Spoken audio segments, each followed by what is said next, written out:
Seguidor de Oeste, prazer em recebê-lo. Em A Força do Agro, o melhor do Brasil começa no campo. O país do agro tem solo fértil e clima para todas as culturas. E outro fator importante, conhecimento humano para usar as condições que a natureza oferece da melhor forma possível. Hoje nós vamos bater um papo com Paulo Hermann, um executivo, criador de um projeto aí para novas gerações do agronegócio. Paulo Hermann, CEO da PH Advisory Group, seja muito bem-vindo. Muito obrigado pelo convite e a oportunidade de falar.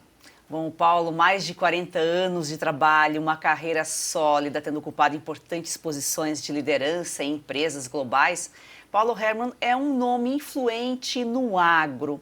E agora você está trabalhando com um projeto que é uma construção da geração do futuro do agronegócio para ampliar aí o uso de tecnologias, produzir mais, formar mais. Esse teu projeto com jovens, filhos e filhas de propriedades, agricultores de pequenas propriedades, agora começou no Rio Grande do Sul.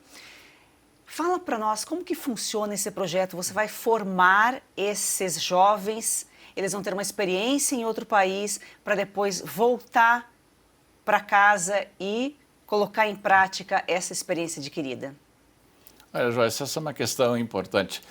Eu acho que no momento o mundo carece de lideranças. Se você olhar, nós não temos líderes nem na Europa, não tem líderes no Brasil, enfim. O próprio Papa, que sempre foi uma liderança, também está claudicante, enfim.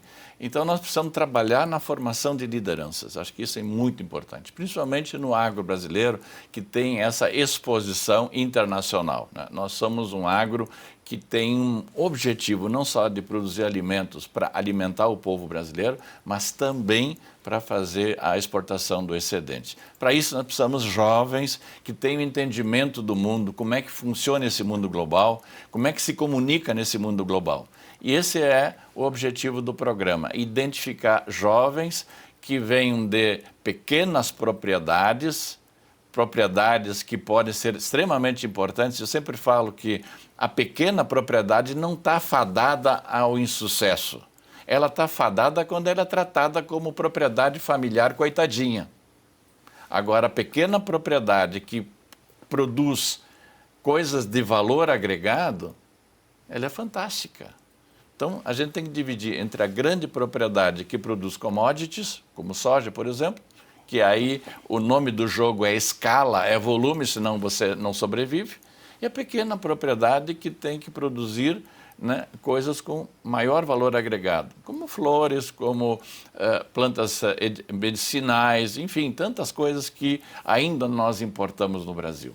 Essas pequenas propriedades têm muita gente boa, mas esses jovens que nascem e crescem nessas propriedades têm poucas oportunidades de se realizarem, de saírem fora desse sistema, que é um sistema que eles são mão de obra, eles têm que trabalhar, eles não podem ter a oportunidade de, por exemplo, fazer intercâmbio em outros países. Por isso que surgiu a ideia de se construir um programa de intercâmbio para jovens de 19 a 25 anos de idade, num país que acolhe bem estrangeiros, como é o Canadá, vai fazer com que esses jovens tenham a oportunidade de conviver numa outra realidade, não por 30 dias, mas por 4 meses e meio dentro de uma propriedade agrícola, quer seja produtora de leite, de pecuária, de corte, gado, enfim, suínos, frangos,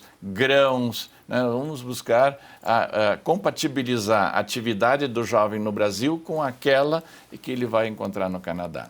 E nesse momento, os jovens passam por um treinamento de 3 meses aí para se adaptar à língua e depois eles vão para o Canadá. São quantos jovens nessa primeira fase? Nós estamos fazendo um primeiro programa que a gente chama de programa piloto, com 15 jovens. Eu quero acompanhar cada jovem. Estou indo para o Canadá para visitar as propriedades. A ideia é que esses jovens não sejam mão de obra barata lá, mas sim tenham a oportunidade de participar do processo. E começa tudo com o idioma, porque se você não entende o idioma local, além de ser muito perigoso, porque você pode se machucar num equipamento porque não leu, não entendeu aquele equipamento, aquela máquina, você também não se comunica. Você olha é como se fosse um analfabeto, você vê as fotografias, mas você não sabe o que está acontecendo. Então, tudo começa por um conhecimento do idioma, por isso que nós temos 3 meses no Brasil de preparação. Preparação do idioma, preparação para como se viver num outro país, como é a cultura do país. Eles vão chegar no inverno, nós estamos fazendo questão de eles viverem no inverno, né? E aí depois a primavera, o verão, fazer todo o ciclo completo. E lá eles vão também ter a oportunidade de intercambiar com jovens de outros países. Tem uma escola que reúne jovens do mundo inteiro. Então, eu imagino, Joyce, que estes jovens que saírem daqui certamente não serão os mesmos que irão voltar. Com certeza. E como foi a seleção desses jovens? Esse é um programa que nós estamos fazendo junto com a Emater do Rio Grande do Sul. A Emater tem um excelente trabalho com jovens, tem uma capilaridade fantástica, já tem programas de liderança, de empreendedorismo com esses jovens. Então, a eles eles serão encarregados de fazer a seleção. Eu não vou fazer a seleção dos jovens, eles vão fazer a seleção. A mim cabe encontrar os padrinhos ou sponsors, como a gente fala em inglês. Cada programa, cada jovem, o custo dele em termos de viagem, hospedagem, passaporte, visto, etc., é algo em torno de R$80 mil por jovem. Então, a minha tarefa é encontrar para cada jovem que nós formos levar um padrinho que custeie essa despesa. Essa será uma viagem que os jovens não terão custo nenhum, a não ser despesas pessoais ou alguma coisa de lazer que queiram fazer. É uma oportunidade, são jovens que dificilmente teriam condições, né, de, às vezes, fazer uma viagem internacional, quanto mais um intercâmbio e voltar com toda essa bagagem, com todo esse aprendizado, né? Agora, Paulo, você começou em 99 como gerente de projetos na John Deere, você deixou a John Deere como CEO em 2022, foi uma carreira extensa e muito bem construída ao longo dos anos. E quando você poderia parar, você recomeçou de uma outra forma. E justamente agora fazendo algo diferente. Você quer deixar um legado, você procura deixar um legado. Eu acho que o brasileiro não tem muito essa cultura, né? E eu acho que está na hora de a gente começar a olhar pelo que a gente teve e dar uma retribuição, que nem no seu caso, você quer dar uma retribuição social. Essa é uma questão interessante, Joyce. Todos os estudos hoje da medicina, com o avanço que a gente está percebendo, células-tronco chegando, etc., isso aumentou a expectativa de vida. Nós hoje estamos já no Brasil com expectativa de vida por volta de 74, 75 anos. E só vai aumentar. Okay? Então, o conceito da aposentadoria aos 60 anos é um conceito antiquado, antigo. Na época em que a expectativa de vida era 50 anos, ou seja, eu me aposento e me preparo para morrer. Agora, se eu tenho uma expectativa de vida e a minha mãe faleceu no ano passado com 97 anos, como é que eu posso agora, na década, eu sou 60 e alguma coisa, né? Eu vou parar agora para fazer o quê nos próximos 30 anos? Olhar pela janela e ver os outros trabalhar?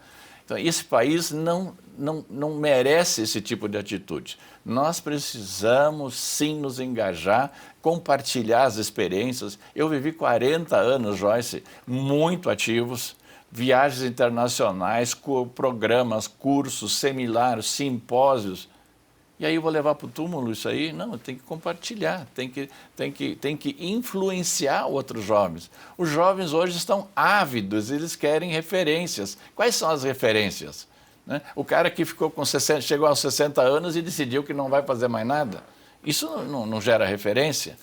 Então, esse é o meu objetivo nesse momento. Criei uma empresa.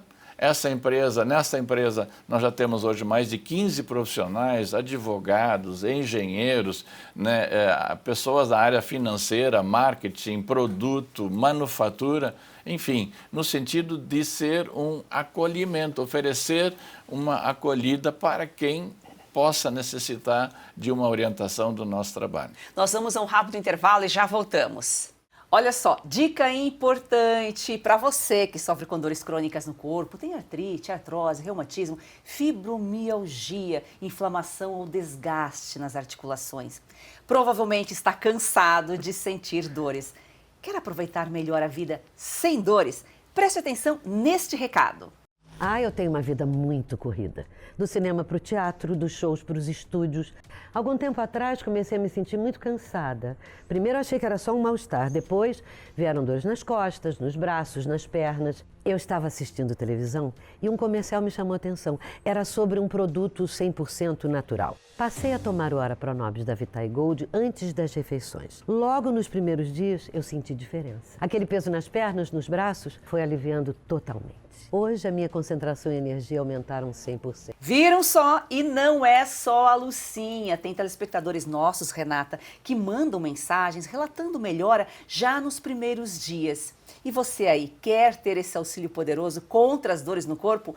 Você precisa conhecer o Ora Pronobis da Vitae Gold. Seja muito bem-vinda, Renata. Obrigada, Joyce. É isso mesmo. Além de combater as dores no corpo, o Ora Pronobis auxilia no combate à diabetes, pressão alta, colesterol. E além de tudo, o Ora Pronobis da Vitae Gold é aprovado pela Anvisa. Ele é super concentrado na fórmula de cápsulas para realmente facilitar a sua vida. E a gente tem uma super promoção hoje. Opa, isso é bom. Promoção boa, 0800 101 1800. Pode ligar e dizer que você está assistindo a Força do Agro. Você vai adquirir o legítimo Ora Pronobis com 70% de desconto, que já é um descontão. Mas a gente vai te presentear com o colágeno tipo 2, que vai potencializar o efeito do Ora Pronobis nas suas articulações. Então, realmente é a combinação perfeita para viver finalmente sem dores. Ligue 0800 101 1800.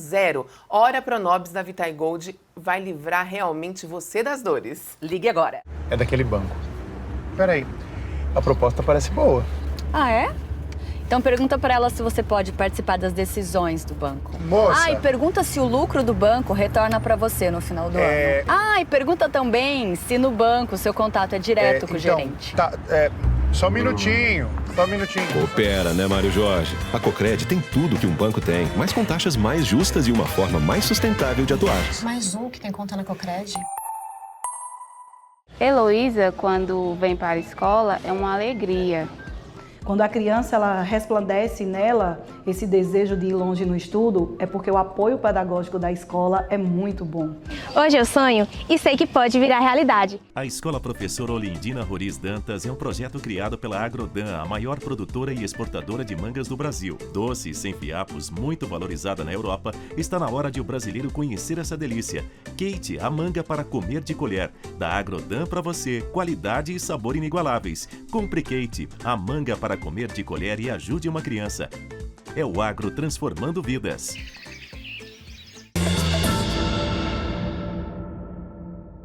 Paulo Hermann, CEO de uma das maiores empresas globais aí do agro. Você tem uma relação com o agro desde sempre, a sua família tinha alguns hectares de terra, mas era aquele trabalho só para plantar para o sustento da família. E aos 12 anos você saiu de casa em busca de oportunidades. Você deve ter sido muito inquieto desde sempre. Eu nasci numa pequena, como você falou, numa pequena propriedade. Meu pai tinha 5 hectares de terra, eram 3 filhos. E desde cedo eu percebi que ali não iria ter condições. Por isso que nesse programa de intercâmbio eu estou tão focado nos jovens das pequenas propriedades. Eu vivi isso na carne. É difícil você sair, é difícil você dar a volta por cima, né? E eu consegui, por muito esforço, me considero um sobrevivente, tive oportunidades e toda vez que surgiu eu abracei as oportunidades. Então, eu acho que esse é o grande momento da vida, quando você volta e retorna, né, para os seus amigos, seus familiares, as pessoas que conviveram com você, um pouco da sua experiência, gerando oportunidades. O Brasil ainda é um país jovem e ele precisa que as pessoas que tenham vivido, que tenham experiência, possam compartilhar. Você aí que é jovem agricultor, pode ter uma oportunidade dessas. E é muito interessante, é muita generosidade sua, né? Você está dando oportunidade para esses jovens, uma oportunidade que você não teve. Porque você sabe que o caminho é difícil, você deve ter ouvido muitos nãos até uma porta ser aberta, né? A generosidade, ela é uma coisa que o ser humano perdeu, ficou anestesiado. Nós temos que resgatar isso aí. O Brasil é um país legal, um país bom. Eu viajei muito por aí, é difícil encontrar um país tão bom quanto o nosso. Agora ele está dividido, ele está radicalizado, eu sempre falo, os dedinhos nervosos, né, eles emitem opinião sobre tudo, sobre todos, sem conhecer nada, né? Então a gente tem que entrar e tem que trazer uma visão mais séria, equilibrada de oportunidades para o nosso país. E você, trabalhando jovem, você está abordando uma questão que ainda é um desafio para o agro, a sucessão familiar, né? A sucessão é um problema. Graças a Deus, Joyce, na pandemia, a pandemia foi um desastre generalizado, nós perdemos 700 mil vidas, não dá para dizer que isso foi uma coisa boa. Mas houve o que eu chamo de um êxodo rural reverso. Muitos jovens que estavam estudando em São Paulo, nas capitais, Curitiba, Porto Alegre, com o lockdown da cidade, tiveram que retornar. E isto fez com que o nosso agro, que já é o mais jovem do mundo, se rejuvenescesse mais ainda. Nós somos privilegiados. O agricultor europeu, a idade média dele é 62 anos, o americano 58. A nossa idade média é 46 e vai baixar com esse montão de jovens. E eles trouxeram mais de 1000 startups com eles. Então, nesse momento, tem uma revolução em curso no campo. Essa juventude descobriu muita tecnologia na propriedade deles, que eles nem sabiam que existia, e juntos eles trouxeram as startups para trabalhar em aplicativos, para desenvolver algoritmos, para a gente poder usar a nossa tecnologia de maneira mais eficiente. E aí tem um outro desafio. Nesses anos, nessa fase da globalização, Joyce, o que aconteceu? O Brasil acessou a tecnologia no estado da arte. Quando eu me formei, se falava assim, a máquina que você está vendo aqui atrás no painel estava atrasada 30 anos em relação às máquinas que os agricultores americanos e europeus usavam. Ou seja, a gente usava coisa velha. Quando eu saí da companhia, a última que eu trabalhei, a gente lançou máquinas no Brasil antes da Europa. Ou seja, nós recuperamos o tempo perdido. Agora, essa tecnologia embutida, inteligência artificial, internet das coisas, blockchain e por aí vai, está disponível, mas não está sendo usada na plenitude. Porque nesse meio tempo, enquanto a tecnologia avançou no campo, a nossa academia está formando estudantes da área de agrárias no milênio passado.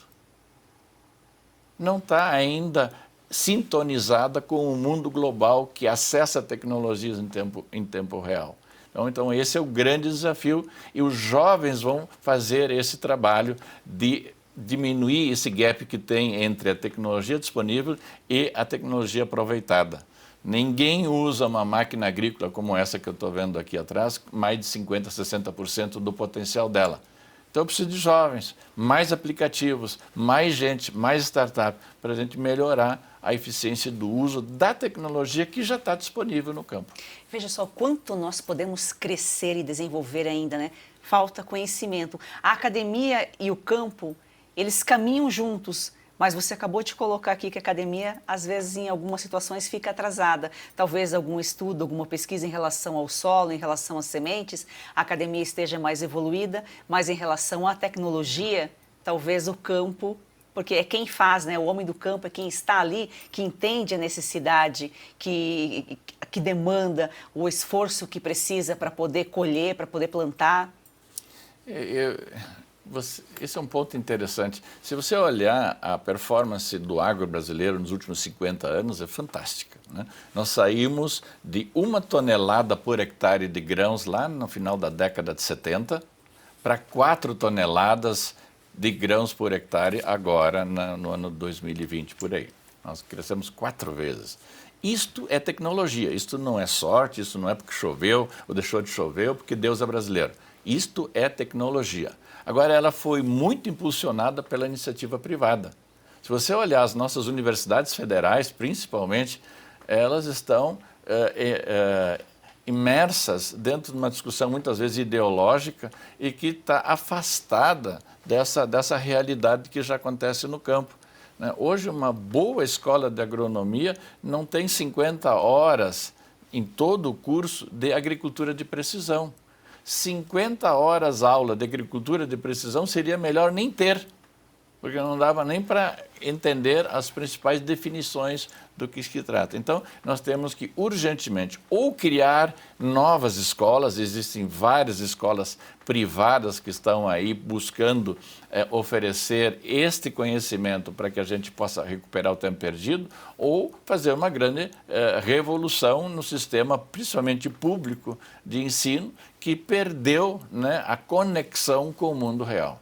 Paulo, você tem uma ideia de número de máquinas, colheitadeiras, máquinas para plantar, máquinas para limpar, que é a frota do maquinário agrícola no Brasil? Olha, esse é um número que ele é complicado, é difícil de encontrar, mas eu acho assim, essa máquina que já está atrás de nós aqui deve ter mais ou menos 50 mil máquinas operando no Brasil. O mercado vende 5 mil máquinas em média por ano, uma máquina de 10 anos de uso. Claro que tem máquina de 20 anos, mas vamos pegar máquinas até 10 anos de uso, são 50 mil máquinas.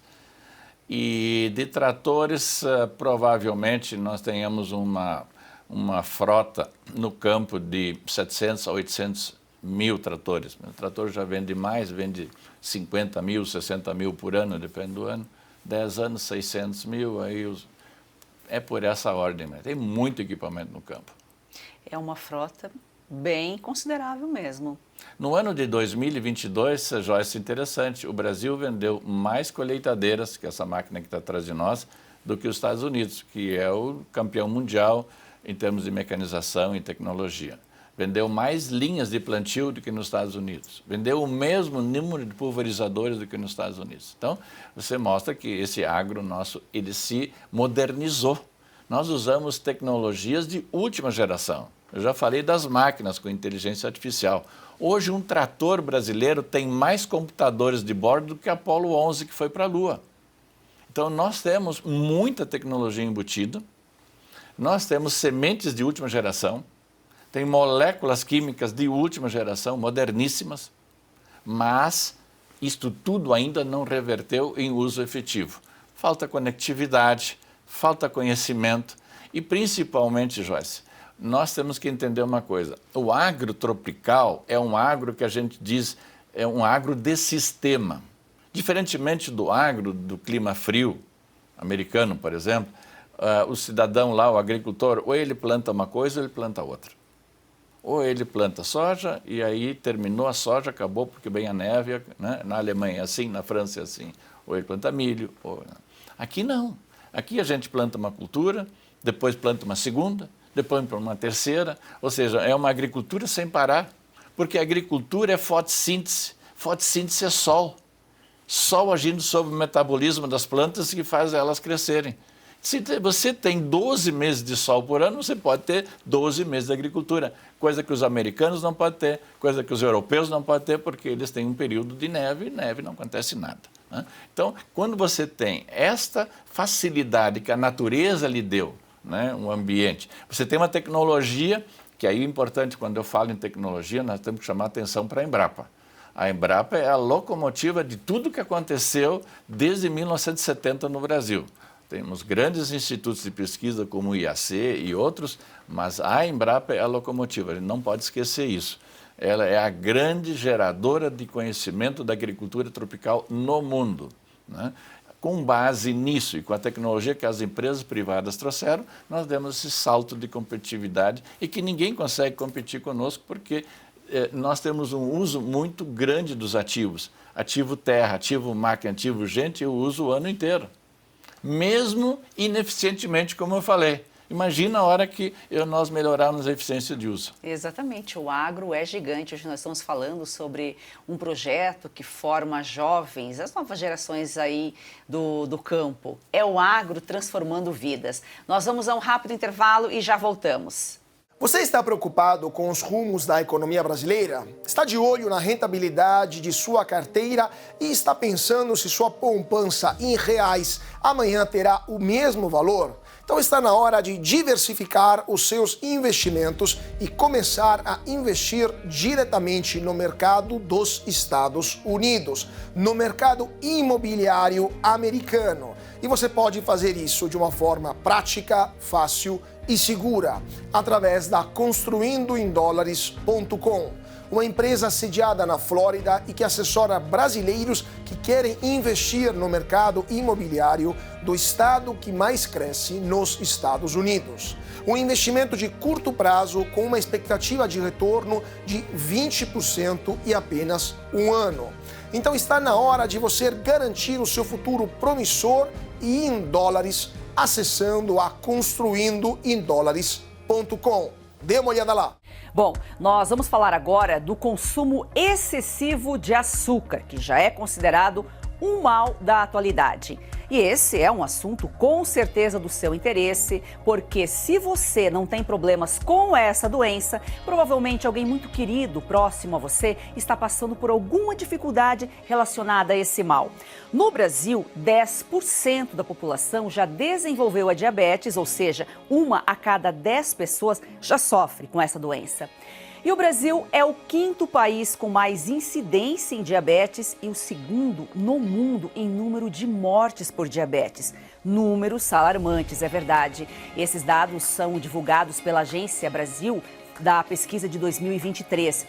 E para quem não sabe, o açúcar em excesso pode provocar lesões em todo o corpo, incluindo olhos, rins, vasos sanguíneos, coração e nervos. Pode provocar alterações, como já dissemos aqui, renais, problema nos olhos, aumento do risco de infecções e dificuldade para cicatrizar feridas.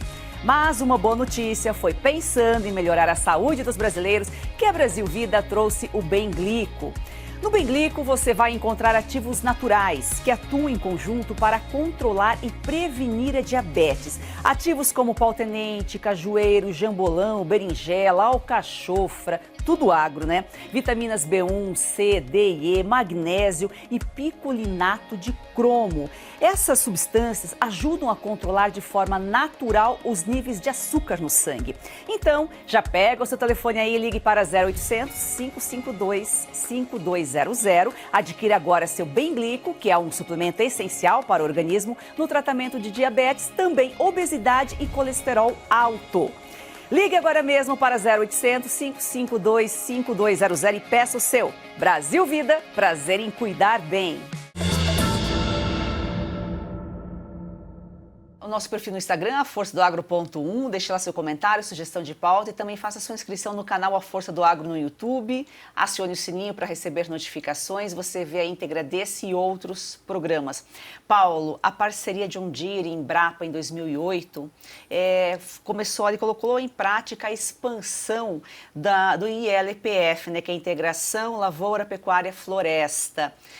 As pesquisas começaram lá desde a década de 80, com as práticas aí integradas. Elas saltaram de 1 milhão de hectares para 20 milhões de hectares em 15 anos. E, na verdade, foi colocada, a lei mesmo surgiu em 2013, né? Mas foi assim um trabalho mesmo que hoje a gente vê que também é outra coisa, tão óbvia, tão lógica e que demorou tanto para acontecer. Tem vários aspectos aí a considerar, Joyce. De novo, a tecnologia foi desenvolvida pela Embrapa. Essa é a função dela, é pesquisa e desenvolvimento. Mas a função da Embrapa não é a fazer a difusão. A difusão cabe à assistência técnica, à extensão rural, que foi desarticulada no Brasil. Então, tem muita pesquisa boa engavetada na Embrapa, pronta, ou semi-pronta, que poderia ir para o mercado, mas não vai por falta desse elo da assistência rural. A rede ILPF, que foi uma associação de empresas privadas no entorno da Embrapa, teve esse objetivo. Esse ILPF é uma coisa maravilhosa, só tem no Brasil, que a integração, aquilo que eu falei lá atrás, né? Nós temos no Brasil que considerar sempre sistemas produtivos, não é uma cultura só. Sistemas produtivos. O ILPF é um sistema produtivo. Você planta soja lá no mês de outubro, novembro, você colhe a soja em janeiro, fevereiro, aí você já planta a segunda cultura, que é o milho, normalmente é milho, mas junto com o milho você planta uma gramínea chamada braquiária. Aí nascem os dois, o milho e a braquiária. O milho é mais rápido, ele cresce, ele sombreia, a braquiária fica paradinha. Quando termina o ciclo do milho, você entra e colhe o milho, aí tem a segunda cultura, e aí a braquiária recebe sol e ela vai a 2 metros de altura. Aí você põe o boi. E o boi come, então, aquele pasto, ganha 1 quilo, 1,5 quilo de peso por dia, a um custo muito baixo, porque o pasto, a única coisa que você vai, o custo daquele boi, daquele quilo, é a semente. Porque o adubo se apropriou no milho, a mão de obra foi para o milho, toda a parte de proteção vai para o milho. Então, isso é a integração. Você pode ainda integrar isso aí com eucalipto, com árvores. Então, por isso que a gente fala na integração da lavoura, que é o grão, com a pecuária e com a floresta. São um processo fantástico. Agora, Paulo, você reativou também um hospital rural no Rio Grande do Sul, um hospital que acabou ficando fechado e agora ele atende aí trabalhadores do campo. Isso é uma outra preocupação. Nós temos que cuidar da saúde, porque quando você perde a saúde, você perde tudo. Você perde a energia, você perde a capacidade de produzir, você acaba perdendo até a expectativa de vida. E o que a gente vê é que o interior do Brasil, ele envelheceu. Os jovens foram embora. Agora nós estamos tentando trazê-los de volta por meio da tecnologia. Jovem volta com a tecnologia.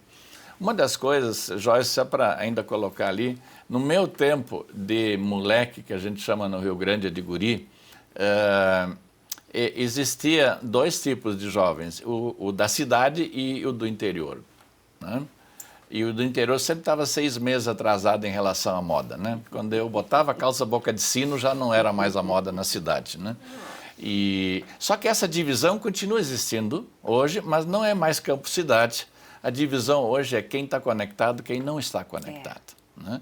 Por isso que existe todo um trabalho grande da gente levar conectividade para o campo. Se toda essa tecnologia que está disponível, que eu falei, de inteligência artificial e não sei o que, e eu não tenho conectividade, é a mesma coisa que ter um celular para tirar fotografia, porque eu não consigo falar porque eu não tenho sinal. E eu acho que nesse sentido, e não estou fazendo propaganda para a Starlink, eu acho que a grande revolução que está em curso hoje é a Starlink. Eles têm 3.200 satélites de baixa órbita voando. Hoje está se usando Starlink em barco de pesca no Pantanal, em cima de caminhonete, né? E nas fazendas e nas sedes. Ou seja, nós vamos ter muito rapidamente, não por conta das telecoms tradicionais, mas por conta de iniciativas como essa da Starlink, nós vamos ter a conectividade que é fundamental. Toda essa tecnologia que nós temos, se não tiver conectividade, é enfeite. É enfeite para fazer inveja para o vizinho. Eu acho que essa conectividade, ninguém mais segura o produtor rural brasileiro. Mas só falando do hospital, que você como voltou a falar da conectividade, que eu acho que é interessante a gente mostrar esses exemplos, que é o agro transformando vidas, é o agro cuidando de pessoas, é um hospital que tem 60 leitos, é um hospital pequeno, atende a população local, mas consegue resolver as questões de saúde ali mesmo, né, sem ter que mandar para a capital. Eu acho que isso é importante. A gente montou um sistema de telemedicina também, Joyce. Então, se eu tiver um evento mais complexo, eu já posso fazer checar um diagnóstico com um médico especialista numa grande cidade. No caso, Porto Alegre, nós estamos conveniados com um grande hospital de Porto Alegre. E se tiver que fazer uma internação para uma intervenção mais séria, este paciente já sai com a reserva de leito naquele hospital. Ele não fica perambulando dentro de ambulância esperando que um hospital o acolha. Esse é o ponto. Mas, basicamente, eu quero tratar na prevenção. Eu acho que os nossos agricultores, eles trabalham muito, eles fazem muito peso, muitas vezes totalmente errado, tem problema de coluna, tem problema de câncer de pele, né, por incidência do sol. No sul, a gente tem muitas pessoas de origem caucasiana, então são branquinhos, com esse sol tropical. 70% dos problemas de pele são são câncer de pele, que se tratado a tempo não evolui para uma coisa mais séria. Então o objetivo do Hospital Rural é oferecer saúde de qualidade, trabalhar na prevenção, ataque de pequenas e médias complexidades e quando tiver uma grande complexidade, encaminhar ele já com o destino certo, com o médico esperando ele para receber. Pergunte ao especialista. Se você tiver alguma dúvida, quiser fazer alguma pergunta para o Paulo, você vai gravar com o celular na horizontal, vai gravar sua pergunta, o nome, a cidade de onde nos acompanha e vai mandar para o WhatsApp. O número é o DDD 11 94233 2454. Então pergunte ao especialista. Paulo, foi um prazer recebê-lo, sucesso aí na nova jornada, que mais Paulos surjam aí e você vê aí é o agro formando cidadãos assim tão capacitados e que estão dando uma contribuição, uma retribuição à sociedade. Muito obrigada.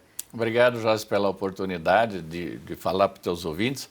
E, quer dizer, tem muita gente fazendo isso, né? Eu apenas estou dando aqui a oportunidade de replicar ou de amplificar isso que a gente está fazendo. O Brasil é um país jovem, um país bom, é um país que tem tudo para dar certo e nós que temos já uma carreira, uma vida, uma experiência internacional e uma carreira bem-sucedida, precisamos nos tornar referência dos jovens, precisamos criar esses programas de mentoria, de globalização, de pensamento global da nossa juventude para que a gente tenha líderes melhores no futuro. O agro brasileiro está carente de boas lideranças. E a gratidão a você que nos acompanha diariamente. Siga o nosso perfil no Instagram, forçadoagro.1 e venha com a gente fazer do agro e ser campeão brasileiro uma paixão nacional.